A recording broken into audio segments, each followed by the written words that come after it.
Ford fired hundreds of its most experienced engineers, replaced them with AI, and then had to call them up and beg them to come back. And here's the kicker. They said yes. Ford has been on a years-long cost-cutting spree, axing over 5,300 salaried positions since 2020. The plan? AI and automated systems would handle the heavy lifting. CEO Jim Farley had literally said AI would replace half of all white-collar workers in the US. Bold words, big strategy, one enormous problem. The automated quality systems Ford put in place started failing, not catastrophically at first, just quietly, insidiously, in ways that are hard to catch until cars are already rolling off the line. And then they started getting recalled a lot. Ford became the most recalled automaker in the United States. The root cause? The veteran engineers, the graybeards, as Ford calls them internally, had left before they could transfer decades of hard-won institutional knowledge into the AI systems meant to replace them.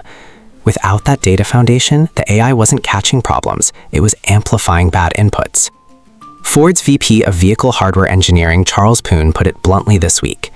Mistakenly, we thought that by just introducing artificial intelligence and ingesting the design requirements that we had, that would produce a high-quality product. So Ford went back, hat in hand, and rehired 350 of those veteran engineers, some former employees, some poached from suppliers. Their new job? Mentor younger staff, rebuild the AI training data pipelines, and fix the automated systems that were supposed to replace them. Ford also added 100,000 new AI-powered automated tests and a dedicated 40-person software quality team. The result?